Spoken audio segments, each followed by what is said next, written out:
Assalamu alaikum. My name is Abdulrahman Alhoumaily. I'm a third year medical student. Today I'll be explaining regulation of blood pressure. I highly recommend you study the previous lecture which talked about arterial blood pressure.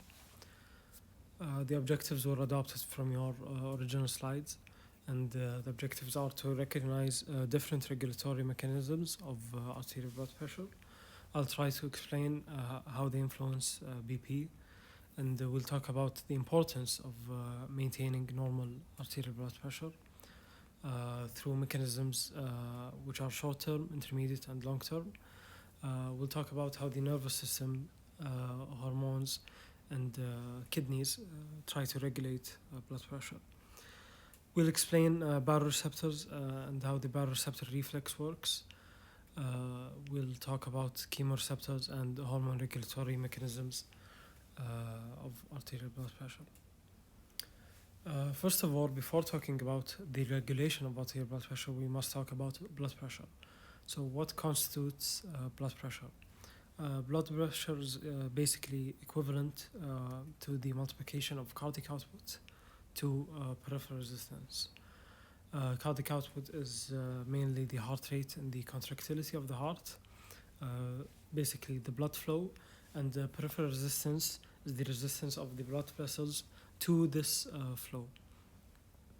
To regulate blood pressure, the factors that should be regulated are the cardiac output, the peripheral resistance, and also the blood volume. Why is it important to regulate blood pressure, and why is it important to keep it in normal ranges?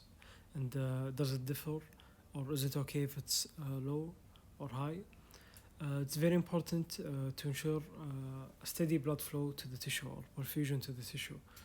So the tissue is surrounded by a suitable environment, and it doesn't die, and it's continuously supplied by nutrients and O2. And also because we need waste products to be removed from tissue. The inability to regulate blood pressure can contribute to disease, whether it's high blood pressure or low blood pressure.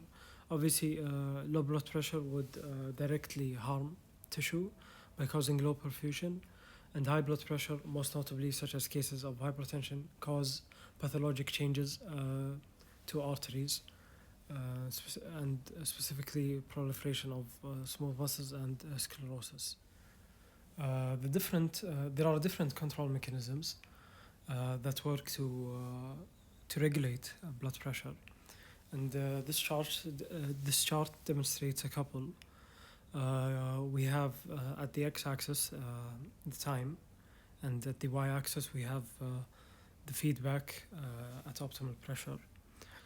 We can notice that at the beginning of a disruption in blood pressure, that the first mechanism, or the first two, are the baroreceptor reflexes and the CNS ischemic response.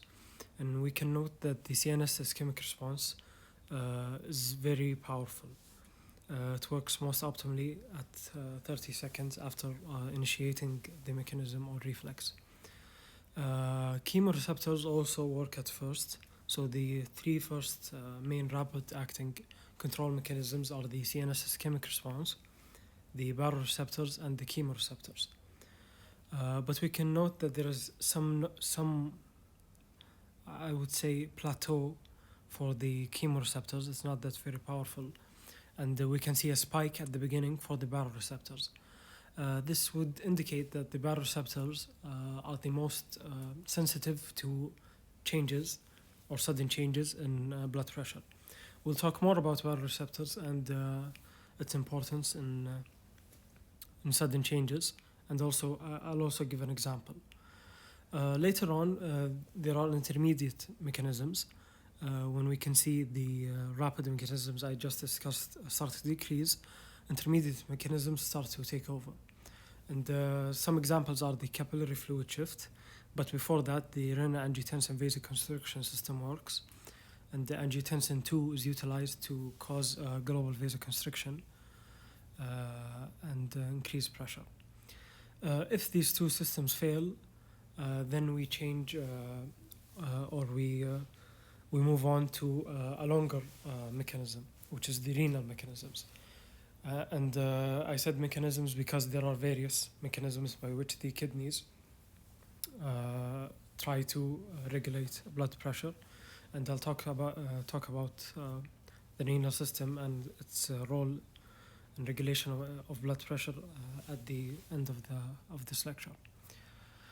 Moving on, this is a pretty good diagram which illustrates how these mechanisms I just discussed regulate arterial blood pressure.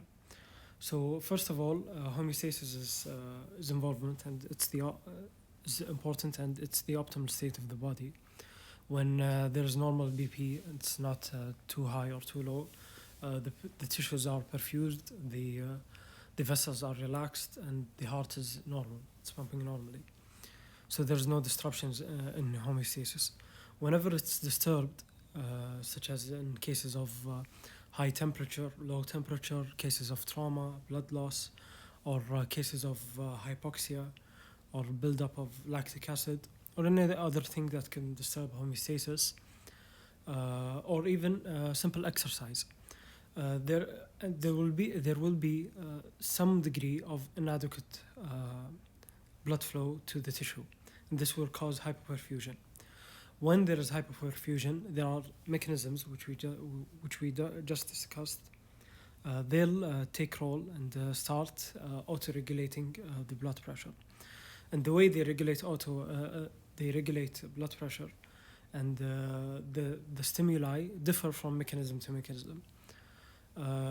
So first of all, the fast mechanism, one of which is the neuronal mechanism, which is adapted by the Bioreceptors or by the CNS ischemic response.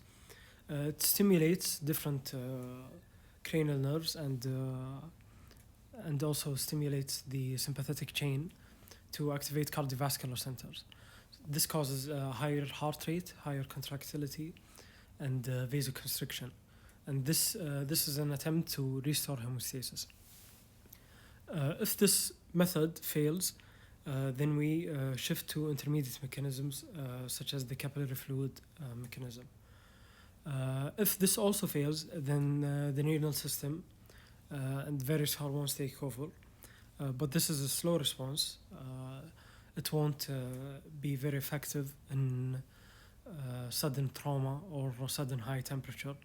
This is usually effective when there is a constant disturbance in homeostasis, such as hypertension, and I'll talk about it later. After the stimulation of the renal system and the various hormones, there's a long-term increase in blood pressure and volume, and this will restore homeostasis. This is also a diagram that talks about short-term and long-term. The short-term mainly relies on neurotransmitters such as epinephrine and norepinephrine. As I've mentioned, this will increase cardiac output, cause global vasoconstriction, increase blood pressure, in an attempt to restore homeostasis. The long-term mainly relies on renin from the kidneys and the erythropoietin, which also comes from the kidneys. Angiotensin 2 and its vasoconstriction is an intermediate response, but it in turn will stimulate aldosterone, which is a long-term response. And all these mechanisms, the renal mechanisms, try to increase blood volume and restore homeostasis. So this is a pretty good table that you could rely on. It categorizes each mechanisms into either short-term, intermediate, or long-term. The short-term, which usually is activated in cases of trauma and the sudden changes, is mainly tries to regulate cardiac output and peripheral resistance, while long-term responses such as renin and aldosterone and erythropoietin mainly try to increase blood volume rather than regulate the heart. As we saw in the first diagram, the baroreceptor reflex, the chemoreceptor reflex, and the CNS ischemic response are all examples of short-term regulation. There are also some minor reflexes. I will also explain them later on. Intermediate reflexes are angiotensin 2 vasoconstriction, the fluid capillary shift mechanism, and the capillary stress relaxation mechanism. Long term, as I just mentioned, is the renal system and its different functions. So let's talk about the baroreceptors. This is the first rapidly acting mechanism. To first talk about baroreceptors, we must know what are baroreceptors. So baroreceptors are we can say centers that are found in the aortic arch and the carotid arch, the carotid sinus, sorry, and the aortic arch, and they mainly rely on mechanic stretch receptors. They're stimulated in response to blood pressure changes, and they're very fast acting, and they always have some sort of signal. So this means that when there's high blood pressure, there is a high intensity of signals that are relayed to the brain, and specifically the medulla. When there's low blood pressure, there's low intensity, and this triggers the mechanism which is initiated from the medulla. So there is increased signaling at higher pressure and vice versa. It's very important in rapid blood pressure changes, and specifically in standing and sitting. It acts very rapidly in seconds to minutes. It mainly regulates cardiac output and peripheral resistance, just like the other rapid mechanisms. It's mediated by the autonomic nervous system. The sympathetic change controls the sympathetic nervous system, and the cranial nerves 9 and 10, which are the glossopharyngeal and vagus, control the parasympathetic nervous systems. So after the pressure is elicited on the pressure receptors in the aortic arch or carotid sinus, signals are relayed to the medulla oblongata, which is in the brainstem. There are two centers in the medulla oblongata: the cardiovascular system, which in turn relays information through the sympathetic chain and activates the sympathetic nervous system. This in turn again increases cardiac output by increasing both the heart rate and contractility of the heart. Decreases peripheral resistance by vasoconstriction of all arteries. And there's the cardioinhibitory center, and when signals are very intense, it's activated, and this causes excitation of cranial nerves 9 and 10 and activates the parasympathetic nervous system. This decreases heart rate, hence decreases cardiac output, but you should take note that the cardioinhibitory system or center will not affect the contraction of the heart. It will only decrease the heart rate, opposite to the cardiovascular center, which when excited will increase both contractility and heart rate. So you should keep that in mind. This is a good sketch of what I just said. So we can note on the right that the vagus and glossopharyngeal nerves relay from the cardioinhibitory center. They relay orders to the heart, and the sympathetic chain relay information from the cardiovascular center to the heart. And all this information comes from the aortic arch and the carotid sinus baroreceptors. And we can see the location of the medulla, which is in the brainstem. This diagram talks about what happens when we suddenly stand.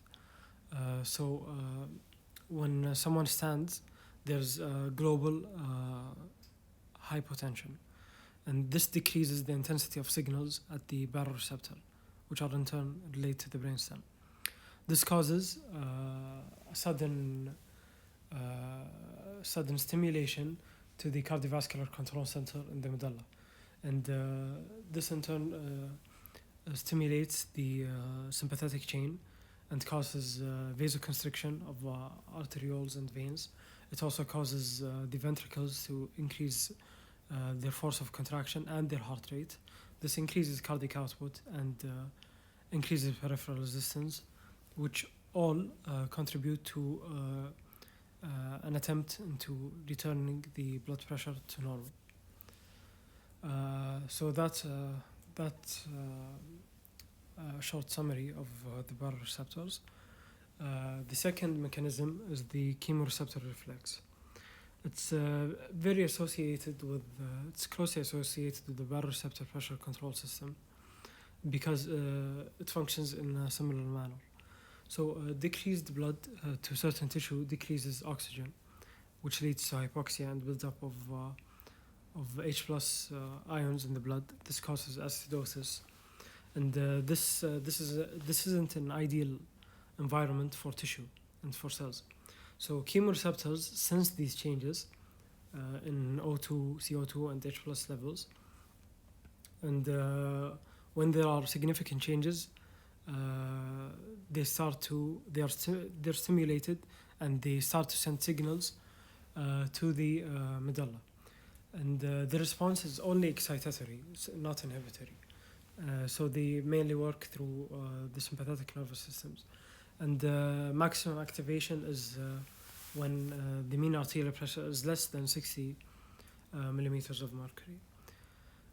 They attempt to shift the flow of blood from unessential areas and protect vital tissue like the brain and the heart. So they take away, say, blood from the kidney by constricting the afferent arterioles of the kidney in an attempt to increase blood volume and shift it to more sensitive areas like the brain and heart. There are two types of chemoreceptors, central and peripheral. The central are located from the name in the medulla itself, and it's very, very sensitive, and this is because the brain is a sensitive organ. It needs something like this in cases of severe drops in O2 or very high increases in CO2. They're stimulated when the mean arterial pressure is lower than 20 millimeters mercury, or when there is a high accumulation of CO2 or lactic acid, so basically acidosis.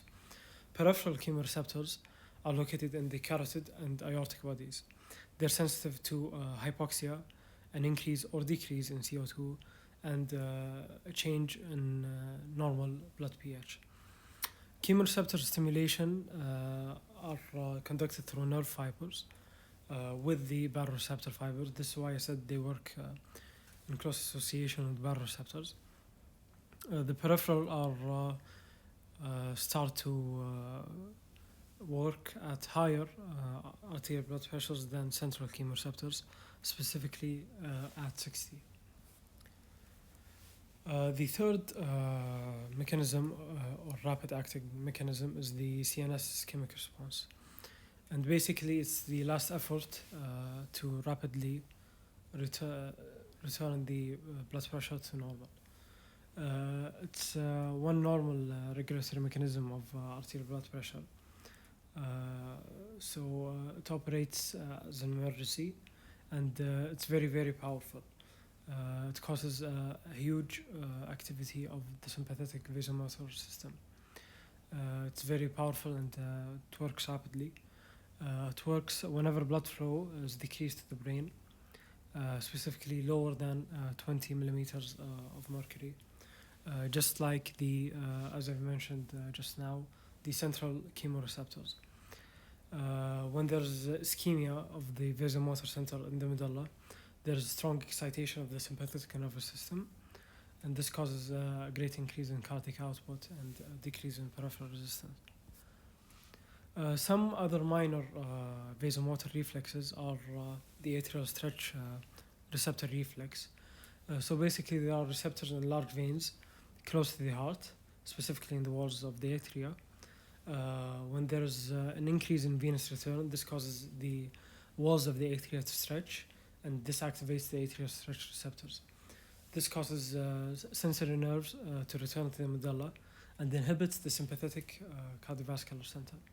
This in turn causes vasodilation and more inhibition of renin and ADH secretion, which altogether try to decrease the blood pressure. There's also it also causes a decrease of sympathetic activity to the kidney, so this dilates the afferent arterioles and increases the glomerular filtration rate in an attempt to increase urine output and decrease blood volume. Renin secretion is also inhibited. It inhibits the renin-angiotensin-aldosterone system. This causes less sodium and water retention and also a decrease in blood volume. ADH is decreased and AMP is increased, and I'll talk later about AMP.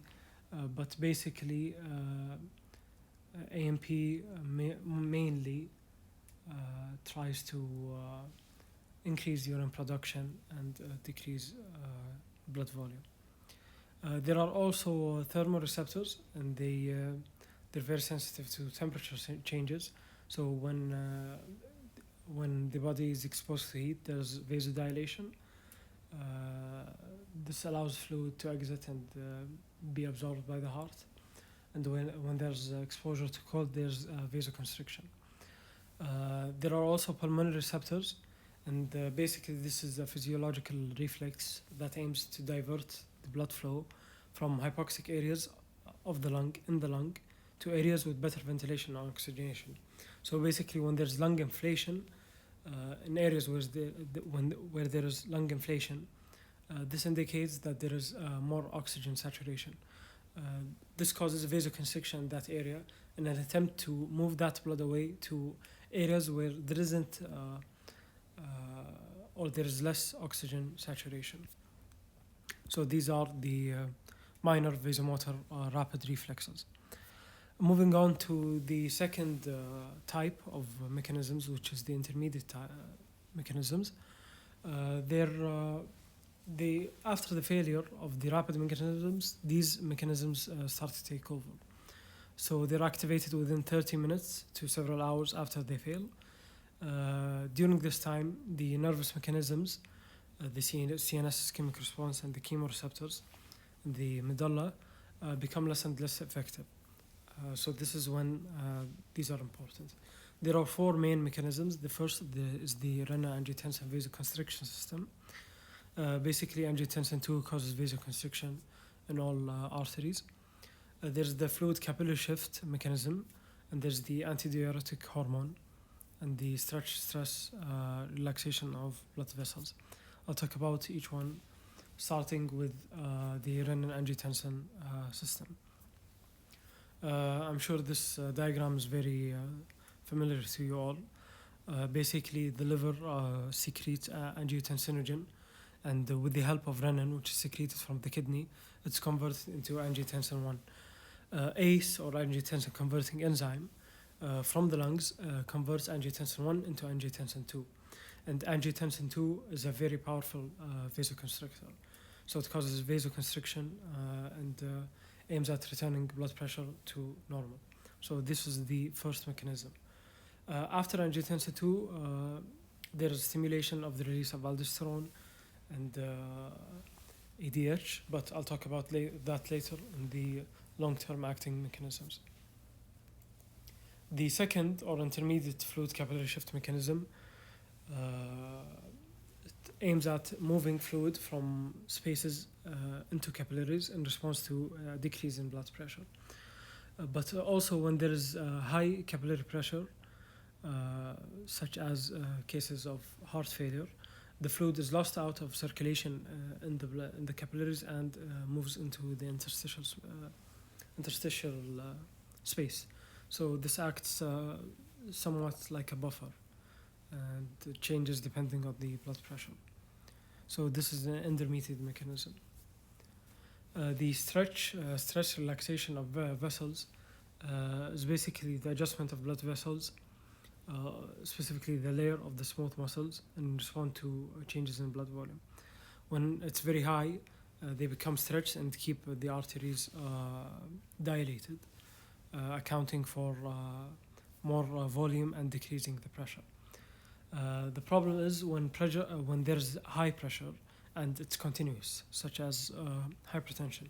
This causes pathologic proliferation of this layer of smooth muscle and causes arteries to be sclerosed. This causes continuous or permanent hardening of the vessels and increased peripheral resistance. This stretch of the vessels serves also as a buffer, just like the fluid capillary shift mechanism. Some long-term slow response regulation mechanisms are the renin-angiotensin-aldosterone system and ADH, which is also called vasopressin. Some weaker mechanisms are AMP and erythropoietin. The long-term mechanisms are mostly hormone mediated, and they take longer time than the rapid and the intermediate mechanisms. They mainly work on regulating blood volume rather than cardiac output and peripheral resistance, and they act within days to months. This is a diagram. I explained it a few slides ago, but I stopped at angiotensin 2, and I said it's a powerful vasoconstrictor. And at that point, that's an intermediate mechanism. So angiotensin 2 contributes to the intermediate mechanism of the renin-angiotensin vasoconstriction. Whenever there is a progression in the renin-angiotensin-aldosterone system, and there is the involvement of aldosterone, this becomes a long-acting mechanism. After angiotensin 2 vasoconstricts, if there isn't a return of BP to normal, angiotensin 2 stimulates the adrenal cortex to increase the production of corticosterone, which in turn increases aldosterone and causes retention of water and sodium at the kidneys. This increases blood volume, which also results in increased blood pressure.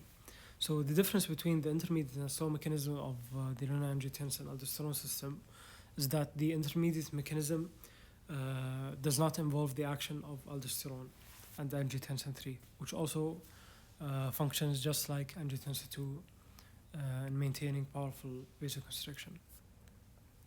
Angiotensin 2 also stimulates thirst by activating antidiuretic hormone. So when there's thirst, dehydration, or hypovolemia, ADH is stimulated at the hypothalamus. It's released from the posterior pituitary gland, and it mainly works at the kidneys, just like aldosterone, but it doesn't work on sodium.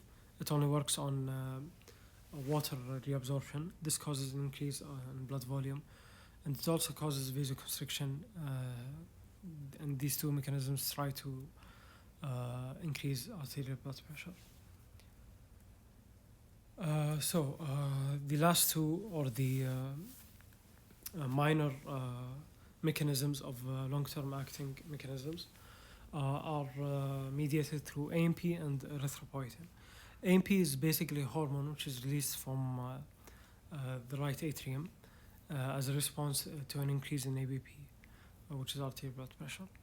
It stimulates an increase in urine production, so it increases GFR, and it decreases blood volume and blood pressure. I mentioned that when there is an increase in venous return, this stretches the atria, and this causes the release of AMP from the right atrium, and this works on the kidney to decrease blood volume and blood pressure. Erythropoietin is a hormone secreted by the kidneys when blood volume is too low. It tries to increase the level of or the concentration of RBCs in a way to compensate for the decrease in blood volume. So it makes sure that there's enough blood volume and RBCs to supply the blood tissue, the body tissues and organs. Just as a recap, we talked about three types of mechanisms: rapid acting, and intermediate acting, and long-term acting. The rapid acting are mainly mediated through baroreceptors and the CNS ischemic response, and the chemoreceptors. The intermediate acting work through the capillary fluid shift and the renin-angiotensin vasoconstriction method. The long-acting is mainly renally mediated, and some other proteins and hormones such as AMP and erythropoietin aid the kidneys into returning arterial blood pressure to normal. This is all for this lecture. Thank you all for listening. I'll put my number, and if you have any questions or any concerns, please